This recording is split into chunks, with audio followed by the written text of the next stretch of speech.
What if the ancient African understanding of humanity was not simply body and soul, but a much deeper network connecting the individual, family, nature, ancestors, morality, and the unseen world? Today we explore the human being as a bridge between worlds in Igbo Odinani and ancient Kemet. Who are you? Are you simply your physical body? Your name? Your thoughts? Your memories? Or are you part of something much larger? This question sits at the heart of many ancient African philosophies. In Igbo Odinani, the human being exists within a network of relationships. There is the individual. There is chi. There is family. There is community. There is Allah or Ani. There are ancestors. There is the natural environment. And there is the wider spiritual order. This means the individual is not understood completely in isolation. Your identity is partly shaped by your relationships. Who gave you life? Who taught you? What community raised you? What values did you inherit? And what will you pass forward? This is why traditional Igbo ideas of personhood are deeply connected with character. A person's identity is not simply what they claim to be. It is also revealed through how they live. Now look at ancient Kemet. Egyptian thought developed a complex understanding of human existence. The individual was associated with different aspects, including the Ka, Ba, and Ak, alongside the physical body and the heart. The exact meanings and relationships between these concepts changed across Egyptian history, so they should not be simplified into modern terms like body, soul, and spirit. But one thing becomes clear.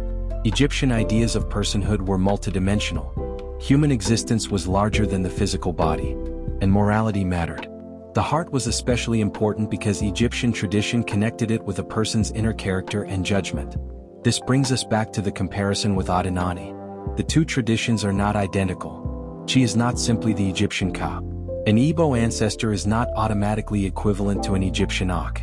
These civilizations developed independently, but both ask a similar philosophical question. What makes a human being truly human? Is it simply being alive? Or is it the ability to develop character, fulfill responsibilities, maintain relationships, and participate in a larger order? Perhaps the human being is best understood as a bridge. We connect the past with the future. We connect nature with culture. We connect individual desire with community responsibility.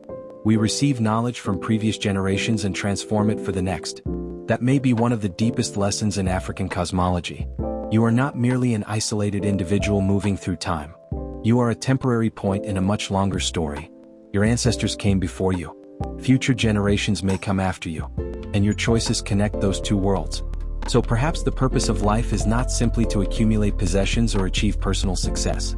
Perhaps it is to become a responsible bridge, to receive wisely, to live consciously, and to leave something worthy behind.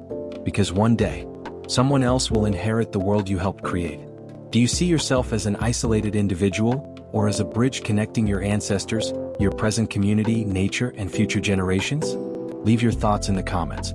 Like, comment, and share this video, and follow as we begin the next chapter of our African cosmology journey.